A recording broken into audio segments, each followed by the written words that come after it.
Depois de algumas semanas do mais absoluto silêncio, o mercado de pilotos da MotoGP voltou a se movimentar. Nessa segunda-feira foi a vez da Trackhouse anunciar quem será o companheiro de equipe do Raul Fernandes, que ela já tinha confirmado algumas semanas atrás. E assim como aconteceu em muitos dos outros anúncios, não tem surpresa nenhuma no que aconteceu agora, porque quem vai acompanhar o Raul nos próximos 2 anos é o Enea Bastianini. Muita gente foi especulada nessa vaga da Trackhouse, porque o lugar do Fernandes ele teve ali pendente, mais no início do ano.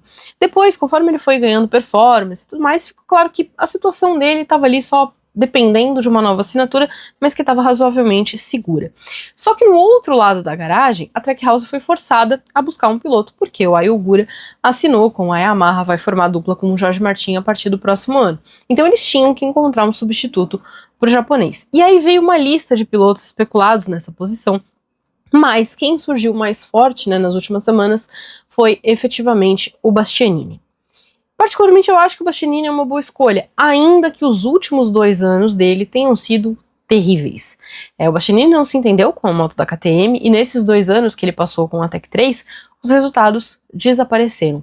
Só que o Bastianini de verdade, ou pelo menos aquilo que a gente acredita que seja o Bastianini de verdade, tá muito mais próximo daquele Bastianini da Gresini, aquele garoto que venceu corrida, que era competitivo, que conseguiu uma vaga na equipe de fábrica da Ducati, só que depois o azar meio que, incorporou ali, se apoderou de Enea Bastianini e as coisas não funcionaram como deveria.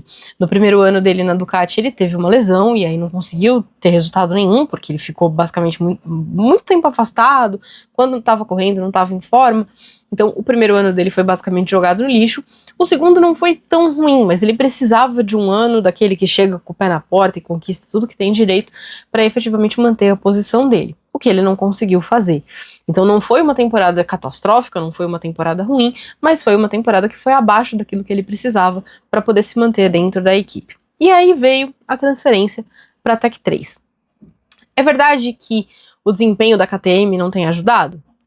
É verdade que o único que consegue efetivamente bons resultados com a RC16 é o Pedro Acosta. Mas o desempenho do Bastianini, especialmente em classificação, deixou muito a desejar.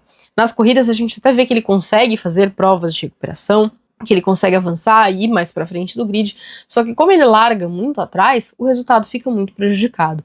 Então tiveram pouquíssimos momentos em que o Bastianini realmente apareceu, enquanto piloto da Tech 3, porque no resto do tempo a gente não viu nem sombra daquele piloto que conquistou todo mundo durante a passagem pela Gresini. No caso da Trackhouse, eu acho que ela faz uma boa escolha, de novo, gosto do Bastianini, mas eu acho que o Bastianini teve uma sorte, entre muitas aspas, muito melhor, porque ele tá chegando numa equipe que hoje vive um momento excelente. Tem uma moto muito boa da Aprilia nas mãos, uma moto que é competitiva, uma moto que é postulante ao título, mas a equipe também tá fazendo o trabalho dela.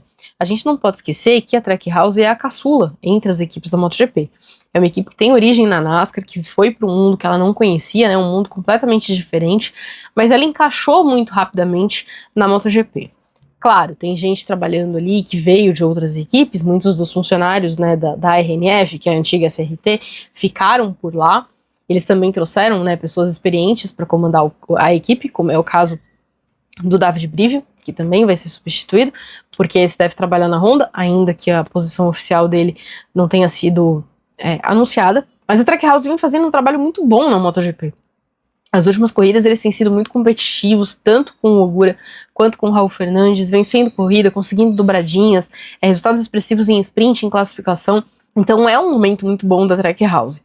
É claro que em 2027 a MotoGP vai passar por uma mudança importante, as motos de 1000 cilindradas vão ser substituídas pelos protótipos de 850, vem novos pneus, com a Pirelli tomando o lugar da Michelin, tem menos aerodinâmica, tem uma série de coisas nessas motos que deixa todo mundo ali meio que no escuro, Nenhum piloto sabe ao certo para onde está indo, porque eles têm a informação de momento, eles sabem aquilo que está acontecendo agora nas respectivas fábricas, mas ninguém tem absoluta certeza de como será essa nova geração de motos, de quem vai efetivamente acertar a mão.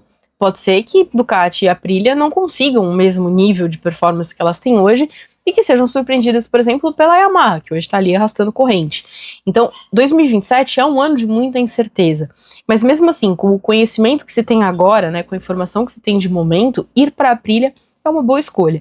E aí, a casa de Noale fica com um quarteto de pilotos bastante interessante, porque eles mantêm o Marco Bezzecchi num contrato de 2 anos, acertaram com o Pecco Bagnaia, que é um acordo de 4, é o mais longo de todos, e aí tem Raul e Enea Bastianini garantidos também até 2028. É um quarteto variado, um quarteto forte, que tem ali, né, 3 pilotos italianos, um espanhol, então a Aprilia mantendo esse volume grande de pilotos da casa, o que não está acontecendo com a Ducati, né, que vai com a equipe de fábrica, especialmente com 2 espanhóis.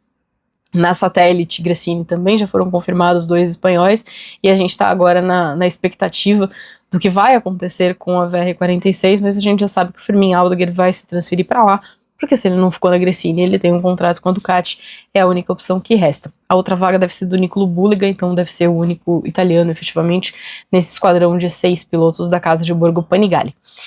O anúncio do Bastianini completa mais uma vaga, né, no grid da MotoGP, mas, como eu falei, a gente ainda tem pendências. Resta o anúncio da Pramac, falta o anúncio da Tech 3, que não tem nenhum dos pilotos anunciados.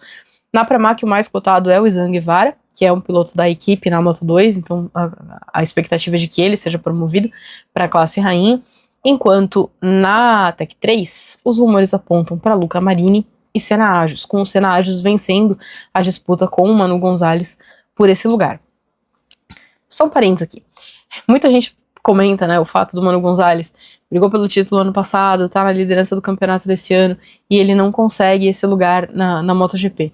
E aí muita gente já me mandou mensagem falando que o empresário dele deve ser ruim. Eu não sei se vocês viram, mas dias atrás o empresário dele deu uma entrevista, e aí ele fala que as equipes estão atrás de fenômenos. E ele diz que com o Manu Gonzalez, as equipes podem contar com um piloto que vai ser eficiente. Então eu acho que talvez o problema esteja aí, né? Porque o empresário dele tá tentando vender um piloto que é só ok. Ele mesmo deixa claro que tem outros fenômenos por aí. Achei esquisito. Achei que ele precisa pelo menos melhorar o discurso dele, porque se o empresário não acredita, né, ou pelo menos não vende aí, como se ele acreditasse cegamente no piloto, quem é que vai acreditar, não é mesmo? Mas, ao que tudo indica, o Manu perdeu essa disputa também para o Senna Agios e não deve subir para a MotoGP no próximo ano. Na VR46, como eu falei, a expectativa é por Firmin Aldeguer com o Nicolo Bulliga assumindo o lugar. E aí fica aquela pendência da Honda, que a gente ainda está na expectativa, né, de ter uma definição. Ela já anunciou os 4 pilotos dela. Zarco segue, porque o contrato dele termina nesse ano. Eles contrataram o Fábio Quartararo por 2 anos. O Quartararo vai ficar na equipe de fábrica, o Zarco na LCR. Só que tem a situação do Diogo Moreira e do Davi Alonso. Os 2 pilotos estão contratados pela HRC. O contrato do Diogo era de 3 anos, então vai até 2028. E o Davi Alonso foi contratado até 2028, mas a gente não sabe qual dos 2 vai para a equipe de fábrica. Um deles corre ao lado do Quartararo e o outro vai ficar do lado do Johan Zarco.